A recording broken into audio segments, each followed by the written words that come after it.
ஓம் தத்புருஷாய வித்மஹே மகாதேவாய தீமஹி தன்னோ ருத்ர பிரசோதயாத்.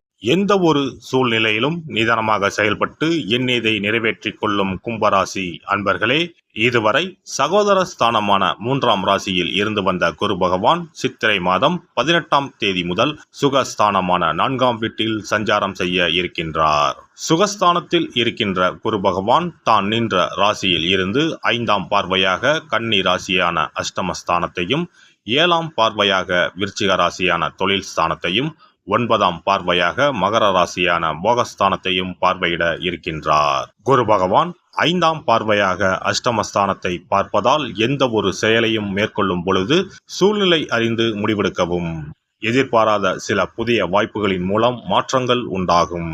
மறைமுகமான வருமானங்களால் கையிருப்புகள் அதிகரிக்கும். மற்றவர்கள் மீதான கோபங்களை குறைத்துக் கொள்வது உங்கள் மீது நன்மதிப்பை ஏற்படுத்தும். குரு பகவான் 7ஆம் பார்வையாக தொழில் ஸ்தானத்தை பார்ப்பதால் தந்தை வழியில் இருந்து வந்த கருத்து வேறுபாடுகள் நீங்கும். வியாபாரங்களில் அபிவிருத்திக்கான வாய்ப்புகள் உண்டாகும். உடற்பயிற்சி சார்ந்த விஷயங்களில் தெளிவுகள் ஏற்படும். எந்த ஒரு செயலையும் நேர்மறை சிந்தனையுடன் அணுகி வெற்றி அடைவீர்கள். குரு பகவான் 9ஆம் பார்வையாக போகஸ்தானத்தை பார்ப்பதால் வாழ்க்கை துணைவரின் விருப்பங்களை நிறைவேற்றி வைப்பீர்கள்.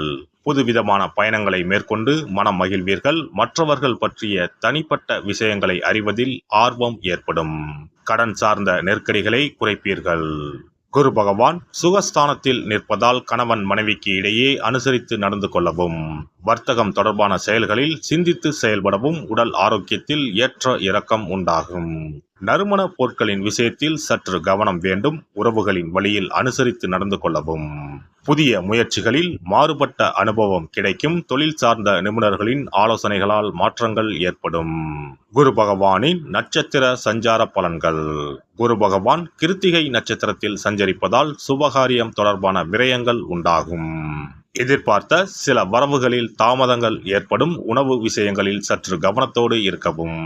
பயணங்களில் தேவையான ஆவணங்களில் எடுத்து செல்வது நல்லது. கணவன் மனைவிக்கு இடையே புரிதல்கள் ஏற்படும். குரு பகவான் ரோஹிணி நட்சத்திரத்தில் சஞ்சரிப்பதால் உடல் ஆரோக்கிய விஷயங்களில் கவனம் வேண்டும். உறவினர்களிடத்தில் அனுசரித்து நடந்து கொள்ளவும். மனை மீதான கடன் சார்ந்த உதவிகள் சிலருக்கு சாதகமாகும். உத்தியோக மாற்றம் தொடர்பான விஷயங்களில் சிந்தித்து முடிவெடுப்பது நல்லது. குரு பகவான் மிருகசிரிச நட்சத்திரத்தில் சஞ்சரிப்பதால் உடன் பிறந்தவர்களிடத்தில் சூழ்நிலைக்கு ஏற்ப அனுசரித்து நடந்து கொள்ளவும். அக்கம் பக்கம் இருப்பவர்களிடம் தனிப்பட்ட விஷயங்கள் பகிர்வதை தவிர்க்கவும். புதிய தொழில்நுட்ப கருவிகளை கையாளுவதில் கவனம் வேண்டும். குரு பகவானின் வக்கரகால சஞ்சாரத்தின் போது நெருக்கடியாக இருந்து வந்த சில பிரச்சனைகள் குறையும். கால்நடை வரப்புகளின் மூலம் ஆதாயம் அடைவீர்கள். வழக்கு தொடர்பான விஷயங்களில் எதிர்பார்த்த முடிவு கிடைக்கும். வாகன பயணங்களின் மூலம் புதிய அனுபவமும் ஆதாயமும் ஏற்படும். பெண்களுக்கு சில பிரச்சனைகளுக்கு தெளிவான முடிவுகளை எடுப்பதற்கான சூழல் ஏற்படும். வியாபார பணிகளில் மேன்மை உண்டாகும். பயனற்ற பேச்சுக்களை குறைத்துக் கொள்வது நல்லது. நெருக்கமானவர்களிடத்தில் அதிக உரிமை எடுத்துக்கொள்வதை தவிர்க்கவும். எதிர்பாராத சில பயணங்களால் புதிய அனுபவமும் அனுகூலமும் ஏற்படும். சொந்த ஊர் தொடர்பான பயணங்களால் ஒருவிதமான தடுமாற்றம் ஏற்படும். காப்பீடு விஷயங்களில் ஆதாயம் ஏற்படும். மாணவர்களுக்கு பாடங்களில் சிறு சிறு குழப்பங்கள் ஏற்பட்டு நீங்கும். சிந்தனையின் போக்கில் கவனம் வேண்டும். பெற்றோர்களிடத்தில் மனம் விட்டு பேசுவது மனதிற்கு அமைதியை கொடுக்கும். எதிர்பாராத சில பயணங்களால் ஒருவிதமான சோர்வுகள் உண்டாகும். உத்தியோகஸ்தர்களுக்கு உத்தியோக பணிகளில் திருப்தியான சூழல் அமையும். முயற்சிக்கு உண்டான மதிப்பு கிடைக்கும். உடல்நிலையில் ஒருவிதமான சோர்வுகள் ஏற்படும். உயர் அதிகாரிகளின் மறைமுக ஆதரவுகள் புதிய நம்பிக்கையை ஏற்படுத்தும். எதிர்பாராத சில இடமாற்றங்களால் அலைச்சல்கள் உண்டாகும். வியாபாரிகளை பொறுத்தவரை வியாபார பணிகளில் இருந்து வந்த தாமதங்கள் விலகும். எதிர்காலம் சார்ந்து சில முடிவுகளை எடுப்பதற்கான சூழல் உண்டாகும். கூட்டாளிகளின் எண்ணங்களை புரிந்து கொள்வீர்கள். வேலையாட்களின் மறைமுக ஆதரவுகளால் சில புரிதல்கள் ஏற்படும். அபிவிருத்தி தொடர்பான இலக்குகள் பிறக்கும். கலைத்துறையில் இருப்பவர்களுக்கு புதிய வாய்ப்புகள் கிடைக்கும். பிற மொழி சார்ந்த விஷயங்களில் திறமைகளை வெளிப்படுத்துவதற்கான சூழல் உண்டாகும். உணவு துறைகளில் தனித்தன்மையுடன் செயல்படுவீர்கள். வருமான வாய்ப்புகளில் இருந்து வந்த தாமதங்கள் விலகும். அரசியல்வாதிகளுக்கு முன்னேற்றமான சூழலும் வாய்ப்புகளும் உண்டாகும். வித்தியாசமான அணுகுமுறைகளின் மூலம் ஆதரவுகளை மேம்படுத்துவீர்கள். தொண்டர்களின் ஒத்துழைப்பு மனதிற்கு திருப்தியை தரும். நடைபெற இருக்கின்ற குரு பெயர்ச்சியில் நீண்ட நாட்களாக இழுபறியாக இருந்து வந்த பணிகளை உயர் அதிகாரிகளின் ஒத்துழைப்பால் செய்து முடிப்பதற்கான வாய்ப்புகள் உண்டாகும். உடல் ஆரோக்கியம் சார்ந்த விஷயங்களிலும் பயணங்கள் தொடர்பான விஷயங்களிலும் சற்று கவனத்தோடு இருப்பது நல்லது. வியாழக்கிழமை தோறும் மகான்களை வழிபாடு செய்து வர குடும்பத்தில் ஒற்றுமையும் சேமிப்பும் அதிகரிக்கும். இனி குரு பகவானின் அருளை பெறுவதற்கு வியாழக்கிழமையில் எப்படி விரதம் இருக்க வேண்டும் என்பதனை பற்றி காண்போம். குரு பகவானின் அருள் இருந்தால்தான் வாழ்வில் மங்கள காரியங்கள் தடையின்றி நடந்து கொண்டே இருக்கும். இவரின் அருளை பரிபூர்ணமாக பெற வேண்டும் என்றால் அவருக்குரிய வியாழக்கிழமையில் விரதம் இருந்தாலே போதும். குரு பகவானுக்குரிய விரதத்தை கடைபிடிக்க நினைப்பவர்கள் சுக்கிலபட்சம் எனப்படும் வளர்பிறையில் வரும் வியாழக்கிழமைகளில் இந்த விரதத்தை இருக்கலாம். ஒரு வருடத்தில் தொடர்ந்து 16 வளர்பிறை வியாழக்கிழமைகள் வரும். இந்த நாட்களில் விரதம் இருந்தால் எண்ணற்ற பலன்கள் கிடைக்கும். 3 ஆண்டு காலம் இந்த விரதத்தை கடைபிடித்தால் குரு பகவானின் பூரண அருள் வாழ்நாள் முழுவதும் கிடைக்கும். வியாழக்கிழமை விரதம் இருக்கும் முறை. வியாழக்கிழமை அன்று அதிகாலையில் எழுந்து குளித்து மஞ்சள் நிற ஆடை அணிந்து உறுதியாக விரதம் இருக்க வேண்டும். அருகில் உள்ள கோவிலின் நவகிரக சன்னதிக்கு சென்று குரு பகவானுக்கு சந்தனம், மஞ்சள் போன்றவற்றை கொண்டு அபிஷேகம் செய்ய வேண்டும். பிறகு குங்குமப்பூ கலந்த பசும்பாலை கொண்டு குரு பகவானுக்கு அபிஷேகம் செய்து வழிபட வேண்டும். மஞ்சள் நிற பூக்கள் சாற்றி மஞ்சள் நிற இனிப்புகளை நைவேத்தியம் செய்து வழிபட வேண்டும்.